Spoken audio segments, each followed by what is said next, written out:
you something. If I wasn't involved, this place would go to shit. It would burn to the ground. Welcome to American Talkers Talking Chop, the American Chopper Podcast. This podcast is rated M for mature and N for motorcycles.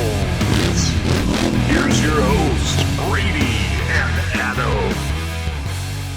Well, I did want to ask you, have you ever been on a motorcycle?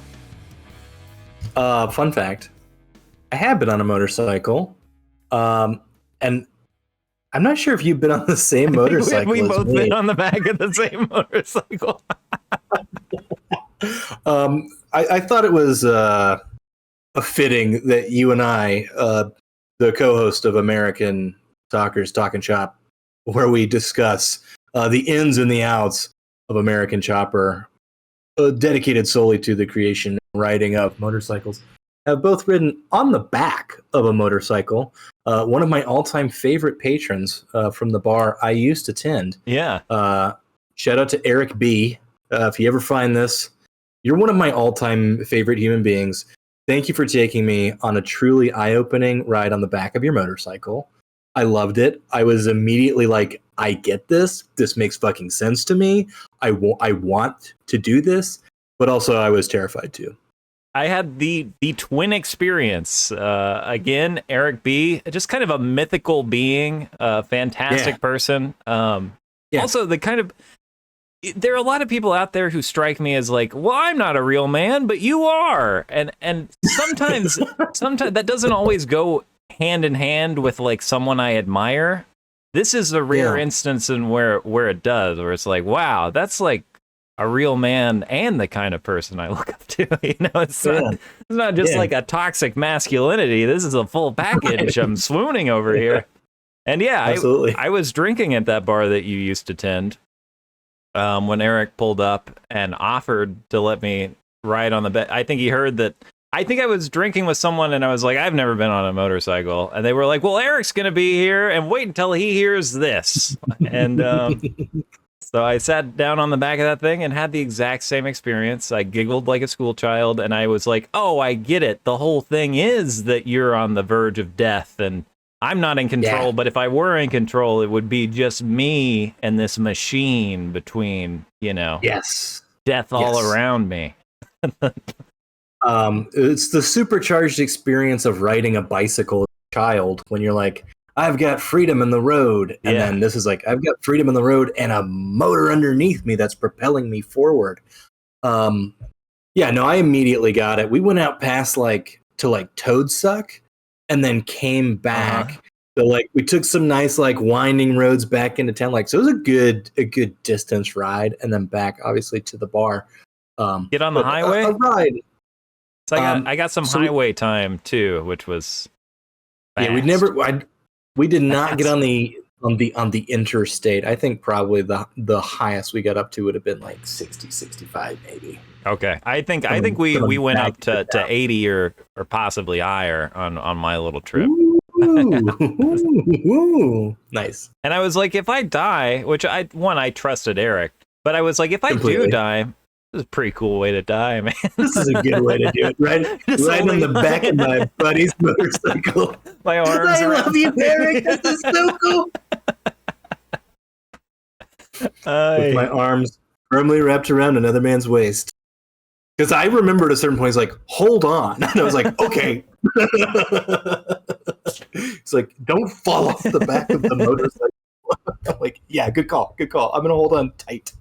So we're not exactly the most experienced motorcycle riders. Have you ever done any fabrication, VC? You ever done any metalworking? Motorcycle fabrication? Just metalwork in general, because as we'll come to know, Orange County Choppers was an offshoot of Orange County Ironworks. You know, it all roots in the steel and the fire. Again, my credentials may be a little bit short from what people would expect for a host of something where we talk about American Choppers with gusto and enthusiasm.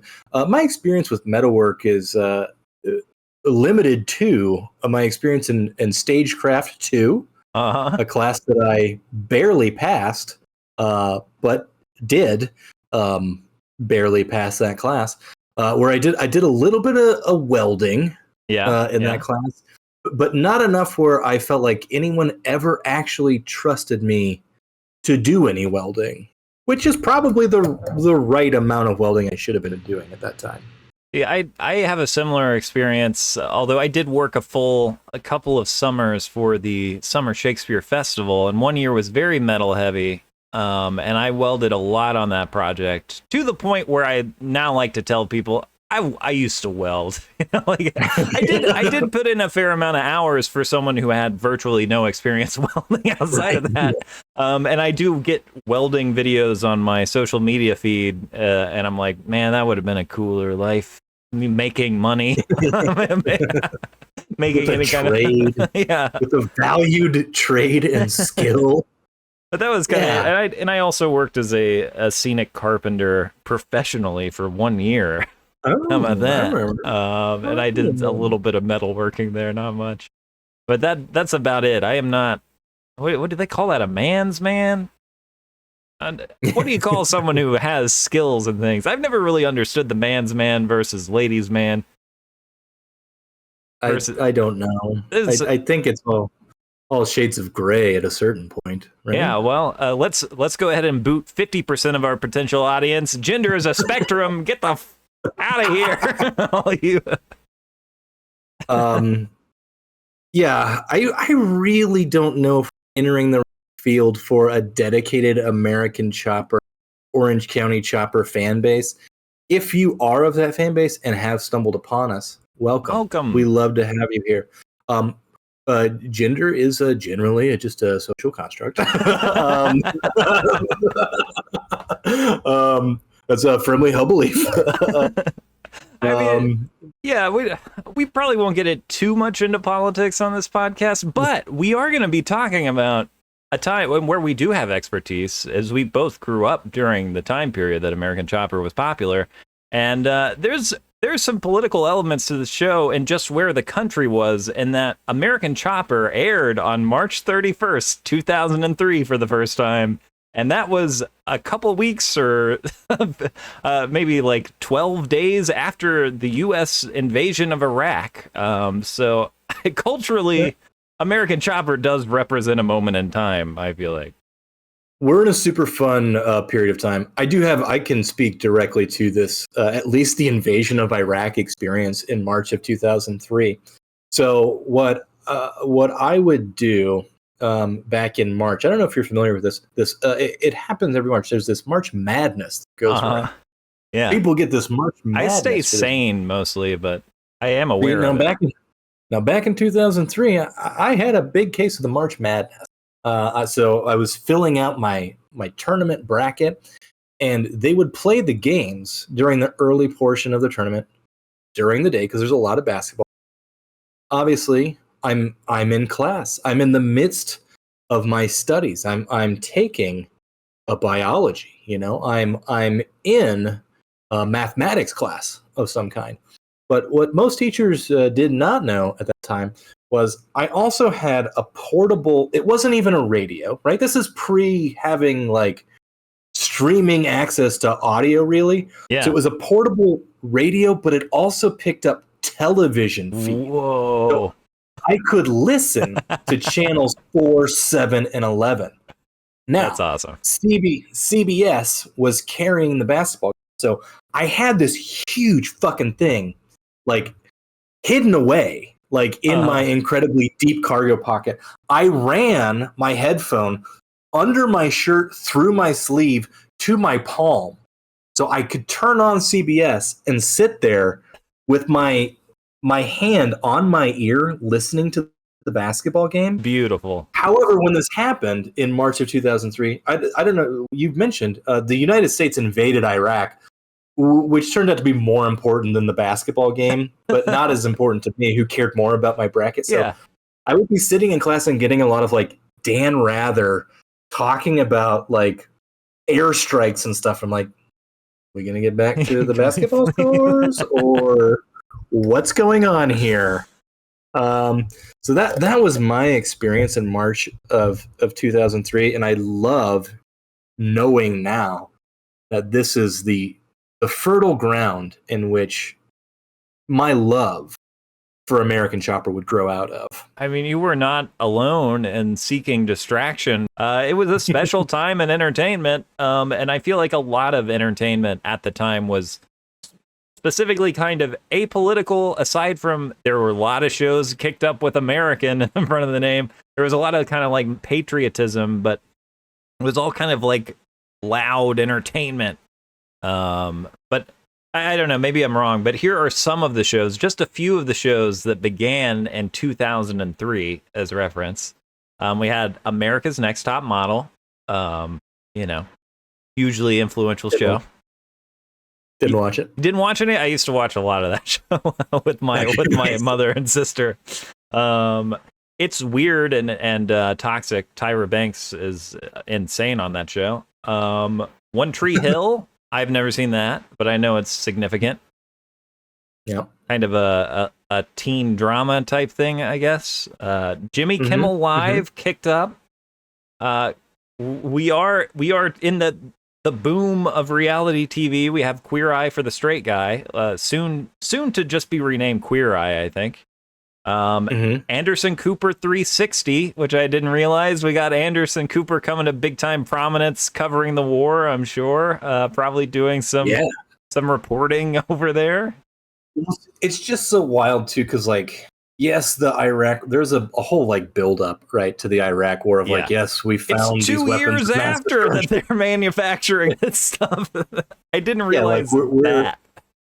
We're a year and a half post 9/11, which I think really is like the tentpole in which we can both kind of put a cultural touchstone in our brains, because a lot of our world is shaped by what happens after that, obviously. But that, you're right, that like American fervor, that buildup of like, hey, we're all in this together, and now we're gonna go to war. And that's kind of when I got off the train of like, I don't know that I'm super for that, you know. But yeah, just a fun time for Anderson Cooper to be joining the airwaves for Anderson Cooper 360. We've got the Ellen DeGeneres show, Real Time with Bill Maher, and more importantly, Punk'd. We had Punk'd. And what's wild to me, you did watch, but I watched a couple of episodes, but yeah, it wasn't quite my cup of tea. I was pretty young. This is 2003, so I was 12. And Arrested Development, which just kind of blows my mind in this lineup as something that, you know, I don't know how that whole show holds up past me watching it in college, but because I watched it in college, it feels way more modern than the rest of this lineup. It's one of the, I mean, the early seasons of that are so smart and so subversive. Like, it's a direct commentary in a lot of ways on the politics of the time too, so it is like way ahead of its time for when that would have come out. And of course, also Dirty Jobs, which I don't have on my list here, but Dirty Jobs started this same year, and Mythbusters, which is Dirty Jobs blew my mind. Hosted by Mike Rowe, who of course narrates the first few seasons of American Chopper. Yeah, that guy was working Dirty Jobs and Clean Jobs in the studio. Can you believe Mythbusters, Dirty Jobs, and American Chopper all kind of forming in the same year? Because those are all powerhouse Discovery Channel shows, of course.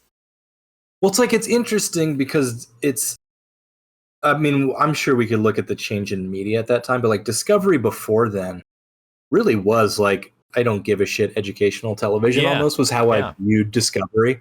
And then when they like pivoted to, okay, well, we can do reality TV to make money. You know what I mean? Like Discovery, by the way, now owns like that's what HBO is an offshoot of what Discovery. I'm pretty sure it was Discovery that came in and bought the Warner Media Group. Again, I don't know that for sure, but Discovery became much more than what I would have seen it in like February of 2003 when I was like, oh, that's just like boring educational. I don't want to look at animals walking around on, you know, sub-Saharan terrain. I was a little nerd, and I loved, even before this era, I loved telling people I mostly only watch Nickelodeon and Discovery Channel. Those are the two things. Now I love nothing more than watching like a herd of elephant across the terrain. I flipped. Now when I watch that stuff, I can't watch a Planet Earth or whatever because I am just filled with sadness the entire time. I'm just like, oh, this is all, you're all suffering and everything's going downhill for the rest of the foreseeable future. I'm going to be watching things going extinct. Like, I cannot enjoy I guess we could just talk about our general sadness as well in our viewing habits. Or we can turn it into rage, BC. Rage. I mean, it does. There is a degree to which it obviously makes me sad because I know we're not a political show, but we are killing the planet slowly. And quicker than probably we ever have in human history. And animals are dying across the planet in just horrific and horrifying numbers. Very sad. But when I watch it now, I couldn't appreciate it back then. When I watch it now, it's like a longing for a past that I know is going away. Not unlike my own mortality, where I see myself reflected in the sad dying elephants. Okay, that's fair. Yeah, I mean, that's a good explanation for how I do that. Undeniably beautiful, and incredible to watch, especially. The cameras they got now, BC. I'm glad we're at least getting record of all these things that we're pushing into extinction. Yeah, but totally. Truly is a pretty wild shift, and I think there was an edutainment value to this stuff at the time that fell off over time, of course. But like MythBusters was a show that, however educational it actually was, it was a thing where it was like, I feel like this is educational, like it felt smart to watch MythBusters. MythBusters, it did toe that line of just being like scientific enough. Like there was active, like there could be active learning. There are principles that are being taught there. The predominant thing, though, that has kept it going is that it's entertaining. Yeah, which I don't think Discovery had really played into. Hey, let's really try to entertain and educate. I think they've gone past the educate into purely entertainment now. Yeah. Right. I don't know what their current offering is, but I doubt much of it is geared towards, what their probably original mission would have been as a cable channel. No. I was pretty surprised. We're not talking about the pilot episode of American Chopper, but I was surprised we'll talk about it later, but I was surprised watching it that show I thought would start off more on this is about the building of the bikes and the drama would elevate, and maybe it does. That's how I remembered it, is that it got more and more about the yelling as time went on. But even the first episode, we got a lot of that going on. So, a lot of super cool, fun father-son tension in the first episode. Yeah. Again, I'm looking forward to us doing our official rewatch of that. I have watched it recently, but as an official exercise in what Talk and Chop is going to be about, going through it again. I honestly, because I know I got swept up in this show. Yeah. Like I remember being swept up in like knowing when the new episodes would come out. I also kind of specifically remember it, and I could be wrong. Memory is fading as I'm dying like the elephants. But I feel like this was something like my mom and I would actually sit down and watch. What the appeal was to my mom, I don't know. Other than there is craftsmanship, there's an artistry. Our mothers have both. You have an art teacher mother. I have an art teacher mother. There's artistry that was going, and I think it was maybe a bridge of like, my son will watch this guy drawing spider webs, and that's like a bridge, this is art too, even the spider webs. Because we watched this, and I don't know if you remember, and this may not be Discovery. There was a show, Monster House. Do you remember this? It was I remember Monster Garage. Yeah, it's an offshoot of Monster Garage. Okay. It's where they would go and like trick out resident's house and fabricate all this crazy shit for someone's house and destroy the resale value. Just completely obliterate some poor person's home's resale value. Like, and this was before the housing market, so no one really cared at this point. So they're like, yeah, do whatever you want to my house. I haven't matter. But that was another show where I was like, oh yeah, there's creativity, there's fabrication, there's design, something that I probably wasn't really thinking about too much at that point, but I definitely have thought about a lot more as I've gotten older and explored various other like creative outlets in my life. But there, like, it is interesting that that is something that I remember us like at least sitting down and watching together. And I think you're right. There is something about like there is a creative process happening here.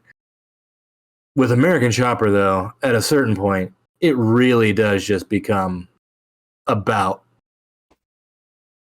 crazy reality television and not about motors. I mean, it's about motorcycles, but it's about how outlandish can the fight be and all the interpersonal dynamics and whatever. That's the point at which my mom tuned out. There was a point where it started to get a little too vulgar, and she wasn't into it for that aspect. Although doing some research on the show, I am surprised how many of as far as reality TV goes, it seems like this skews more toward the real end. We'll get into that in the future with lawsuits and hatred and all sorts of juicy details here.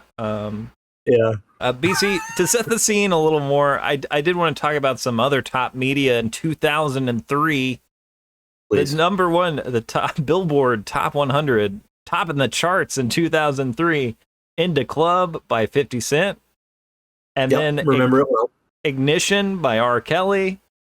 And Banger. Then Get Busy by Sean Paul, which absolutely. I had to look that one up. I was 12, and I do remember this song, but I wouldn't have guessed that it was number 3 on the Billboard charts. Pretty crazy, yeah. Even Into Club, like I'm familiar with that song, but much more in my school was Crazy in Love by Beyonce at number 4. But really, kind of the vibe. And I watched the music video for the first time for When I'm Gone by Three Doors Down. And I've never seen the culture I grew up in more perfectly represented than that music video, which is an upsetting thing to say, but that is the truth. What I'm gonna do is I'm gonna pull that up just right now, and if you wanna stop me from doing that, you can. I'm just gonna play it in the background while we continue, because I 100% know this song and could probably sing it almost word for word at a certain point in my life. It's also, but I don't recall the video. Okay, so I've got it coming up here. This is from Three Doors Down, who have 2.06 million subscribers, by the way. Yeah, they just uploaded it recently, this video. Yeah, and it's in low 4 months ago. So, it's got 1.9 million views. So we're in the swamps. We've got shovels, some kind of flat boat. Oh yeah. Now the lyrics have hit, and I'm immediately feeling just transported to another time. There's an angst building inside of me. Because BC, you lived in the big city. Resonates. You lived in the big city. Yeah. I was out in the country. to clarify, not a big city, but compared to where I grew up, you were a city man. I want to point this out. The line, or maybe I'm just blind, poetry from Three Doors Down. Maybe I'm just blind. When I'm here, I hate Three Doors Down. Song fucking rips. It's great. It's a great song. Yeah. For butt rock, it is a top butt rock song. This is in my butt rock Hall of Fame. Well, there's this I rate above. It's better than any Nickelback song. Yeah. When I'm Gone, I'll tell you that. The poetry of Nickelback can't hold a candle to that of Three Doors Down. I think I probably would have argued with you at the time because I was a riffs guy, so I like some Nickelback riffs. But this is clearly well beyond the pathos that Nickelback could ever capture. But anyway, I feel like that song is very much like the people listening to this song and really feeling it in their soul were also sitting down to watch American Chopper on their televisions, which is crazy because it's Orange County, New York. These are Can Yankees. confirm I was. Can confirm I was. I gotta say, a lot of confusion for me about Orange County choppers too, because I just always assumed Orange County, California. Yeah. Like, no, this is somewhere in New York that you've never heard of. I'm like, oh, okay. So it's like the Arkansas version of New York. This suddenly makes a lot more sense. Yeah. And there's also Orange County Customs, which is where they did Pimp My Ride. So at least I think that's right. Anyway, confusing, but yeah. As far as New York people go, these are the rednecks of New York, is our Tuttles. Yeah. Our Tuttles. Our Tuttles. Our sweet, sweet Tuttles. More on the sweet, sweet Tuttles later. And maybe we don't go too much deeper here because I have a terrible headache. But did want to say, Orange County Choppers, founded in 1999, right before the show, basically, by Paul Tuttle Sr., who was moving from Orange County Iron Works and started that company. So I was kind of under the impression that Paul Sr. was just a fraud, but no, he'd been doing metalworking a long time. He'd also been like a ship captain or whatever. He had been doing some fabrication in his life beforehand. Yeah. He wasn't just a guy sitting around yelling at people. Yeah. But yeah, we'll dive into the Tuttles fully later. But I mean, the key cast of Tuttles is really Senior, Junior. They're the stars of the show. Paul Senior, Paul Junior, fighting about things. We've got Mikey, who is just like Mikey in the Ninja Turtles. He is the comic relief. I looked at the Reddit. I wanted to go find some instances of people just having warm-hearted nostalgia for the show, and there is a little bit of that on the internet. I was actually surprised by how little conversation around American Chopper there is, because to me it was the biggest show in the world. I thought this was a huge deal, but there is a lot of criticism, and now there's also a lot of criticism about the motorcycles themselves and how they were awful motorcycles. I think that's a topic for another day, don't you? Yeah, I do. I think. So maybe to end it, I had a list of movies. I guess I've lost that. I know Lord of the Rings: Return of the King was up there, even though it just caught the tail end of that box office in 2003. I can't remember what else was there. Pirates of the Caribbean: The Curse of the Black Pearl. There wasn't anything that stuck out super. But I hope that sets the scene a little bit for where we were here in the United States of America. Definitely sets the scene. And if anybody else wants to have the scene set for them, just go look up When I'm Gone by Three Doors Tube, and you'll pretty much be transported back in time directly to where you need to be for some more Talk and Chop. American Talkers. Some beautiful reality television about building bikes and getting through things as a family. That's right. That's what it's all about. Well, I'm excited, BC, to begin this American Talker journey. Yes. And if you're out there and you're curious, just make sure you subscribe wherever you're listening to this, if it's on YouTube, if it's on the podcast feed. And hey, if you were expecting a podcast about Star Wars trading cards and you wonder what's happening, sorry. The podcast feed is being repurposed. All right. Well, I guess until next time, keep your hands up high and reach for them handlebars. And fuck you! Hey, that's bullshit! Hey, fuck you all. Thanks for listening.